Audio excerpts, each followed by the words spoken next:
رونق رمضان میں ایک مرتبہ پھر خوش آمدید. ہم بات کر رہے تھے روزے کے حوالے سے، فضیلت کے حوالے سے، اللہ تعالیٰ کے حوالے سے. مفتی صاحب، جیسے ماشاء اللہ سے مسلمان تو ویسے ہی چیریٹی کرتے رہتے ہیں ادروائز بھی، لیکن جب روزے کے معاملات آتے ہیں تو ایک روزے دار کو روزہ کھلوانا رمضان میں، اس کی کیا فضیلت ہے؟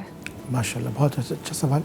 نبی علیہ السلام کی حدیث کا مفہوم یہ ہے کہ کسی نے کسی روزے دار کو افطار کرایا تو ایسا کہ اس نے پوری امت مسلمہ کو افطار کرایا. صحابی نے پوچھا، یا رسول اللہ اگر استطاعت نہ ہو؟ فرمایا ایک کھجور. فرمایا اگر پانی ہو تو ایک گھونٹ پانی سے بھی کسی نے افطار کروایا تو اللہ تعالیٰ اس کو عطا فرمائے. قرآن کی آیت ہے، من ذا الذی یقرض اللہ قرضا حسنا، کون ہے جو اللہ کو قرضہ حسنہ دے؟ پھر اللہ کی شفاعت فرماتے ہیں کہ میں اس کو فیضاعف، میں اتنا عطا کروں گا کہ اس کے وہم و گمان میں نہیں ہوگا.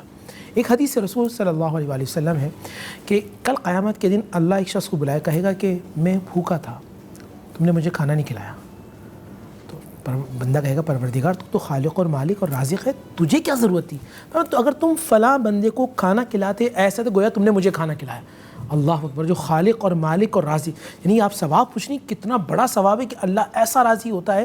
میں نے یہ دیکھا ہے کہ جو سخی ہوتے ہیں، جو لوگوں کو کھلاتے رہتے ہیں، ان کو نہیں معلوم اللہ کہاں سے عطا فرماتا ہے. اور میں یہاں ایک جملہ بھی کہہ دوں، کسی کو ناراض نہیں ہونا، یا مسلم و غیر مسلم کی تخصیص نہیں ہے.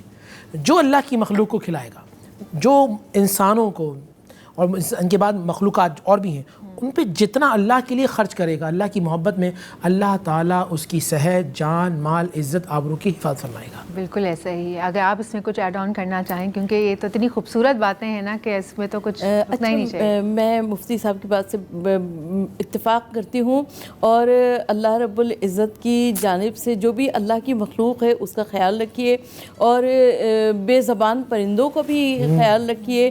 اور خاندان رسالت صلی اللہ علیہ وآلہ وسلم میں ہم دیکھتے ہیں کھانا کھلانا بہت زیادہ اجر اور ثواب کا باعث ہے، اور کھانا کھلانے کی رسم و رواج وہاں پر چل پڑا ہے.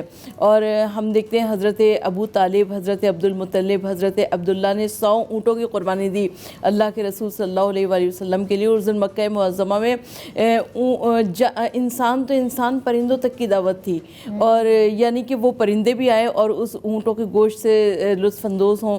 تو ہم کو یہ نظر آتا ہے کہ آقا صلی اللہ علیہ وآلہ وسلم کے گھرانے میں بھی، سرکار دو عالم صلی اللہ علیہ وآلہ وسلم کے گھرانے میں بھی یہ کھانا کھلانا بہت زیادہ پسندیدہ عمل تھا. اور ویسے بھی کہا جاتا ہے نا کہ اگر آپ عزت چاہتے ہیں تو عزت بانٹنا سیکھیں، اگر آپ رزق چاہتے ہیں تو رزق کو بانٹنا سیکھیں. تو جتنا رزق آپ دوسروں کو کھلائیں گے، اور کوئی اتنے پیسے بھی نہیں خرچ ہوتے، اگر آپ ایک بڑی سی مطلب جتنی آپ کی استطاعت ہے، آپ کو اس کو مد نظر رکھتے ہوئے آپ گھر میں بریانی بنا لیں، پلاؤ بنا لیں، کچھ نہیں دال چاول بنا لیں، دال بنا لیں، روٹی بازار سے لے لیں، کچھ بھی ہو آپ اس کو ڈسٹریبیوٹ ضرور کریں. اور اسپیشلی ایک چیز میں ضرور کہوں گی کہ اتنی ماشاءاللہ افطار گھروں میں بنتی ہے، ہر گھر میں بنتی ہے، ایک تھوڑی سی ٹرے میں افطار باہر نکال دیں، ایک بندے کا کھانا سوچ کے، چاہے وہ آپ کا گارڈ ہو، چوکیدار ہو، آگے آنے جانے والے شاپ کیپرز ہوتے ہیں، بہت سارے ڈیلیوری بوائز ہوتے ہیں، جو بھی آپ کو دکھائی دینا وہ ایک شخص کی افطار روزانہ نکالے. ایسا ہے کہ نہیں ہے؟ دیکھیں بہن، آپ جتنا اللہ سبحانہ و تعالیٰ کی بارگاہ میں محبت میں عطا کرتے رہیں گے، اللہ سبحانہ و تعالیٰ آپ کو خزانہ غیب سے عطا کر. قرآن میں وَمِمَّا رَزَقْنَاهُمْ يُنْفِقُونَ، اللہ ان سے راضی ہوتا ہے جو اللہ سبحانہ و تعالیٰ کی بارگاہ میں لوگوں میں تقسیم کرتے ہیں. سب سے پہلے تو آپ یہ دیکھیں، اچھا یہاں میں آپ کو عربی بتاؤں، سب سے بہترین رزق، یہ سب سے بہترین عطا کرنا سب سے پہلے اپنے گھر والوں کو عطا کرنا ہے. اگر مثال کے طور پہ آپ باہر بہت سخی ہیں اور آپ نے اپنی فیملی، زوجہ، بچوں ان میں ہاتھ کھینچ کے رکھا ہوا ہے، تو یہ بھی اللہ کو ناپسندیدہ ہے.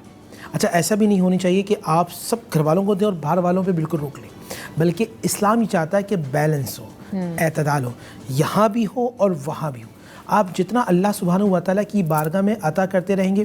اچھا ہوتا کیا ہے، جب آپ مثال کے طور پر ڈرائیونگ کر رہے ہیں، ڈرائیونگ کرتے کرتے ایکسیڈنٹ ہونے والا تھا اور آپ بچ گئے، اب یہ اللہ میں تیرا شکر کہ بس مجھے چند سیکنڈ میں بچا لیا. وہ کسی غریب کی دعا ہوتی ہے کہ جو آپ نے دی ہوتی ہے اور آپ کو یاد نہیں ہوتا، اور اللہ تعالیٰ آپ کو اس دعا کے صدقے سے بچا لیتا ہے. بالکل ایسے. یعنی آپ جتنا، حدیث میں نے کہ صدقہ بلاؤں کو ٹالتا ہے. اچھا رمضان میں کیا کرنا ہے؟ رمضان میں ہمیں یہی دینے کا ثواب رکھنا ہے. اچھی بات یہ صدقہ ہے. ہم ایگریسو ہو کے ملتے ہیں, یعنی کبھی کبھی خونخوار نظروں سے دیکھتے ہیں دوسرے کو. جب آپ کسی مسلمان بھائی کو دیکھیں, آپ اچھی طریقے سے مسکرا لیں, کوئی پتہ پوچھے اسے بتا دیں. اللہ نے آپ کو مال دیا, مال خرچ کریں. اللہ نے آپ کو علم دیا ہے, آپ چھوٹے موٹے کورسز کروا دیں. آن لائن کا زمانہ ہے, آپ گھر بیٹھے بتا دیں کہ جی فلاں فلاں کورسز ہیں. رمضان کے اندر میں بلکہ دوستوں کو مشورہ دوں گا جو سافٹ ویئر انجینئر ہیں, اس طرح کے جو اور قابلیت رکھتے ہیں, آپ شارٹ کورسز اس اللہ کی محبت کی رضا کی خاطر لوگوں میں تقسیم کریں. اللہ تعالیٰ آپ کو بے انتہا اجر و ثواب عطا فرمائے گا. بے شک بالکل ایسا ہی ہے, اور صرف رمضان کی حد تک نہیں, یہ عام روٹین میں بھی کرنا چاہیے. لیکن رمضان میں ہر چھوٹی سے چھوٹی چیز کا ثواب دگنا تگنا ہو جاتا ہے. تو اللہ کی رضا کے لیے جو ہے نا وہ ہمیں کرنا چاہیے, اور یہی سوچ کے کرنا چاہیے کہ ہم یہ اللہ کی رضا کے لیے کر رہے ہیں, اللہ کی خوشی کے لیے کر رہے ہیں. تو اللہ تعالیٰ بھی آپ کا مان رکھے گا اور آپ کو عطا کرے گا. یہاں لیتے ایک چھوٹی سی بریک کے بعد حاصل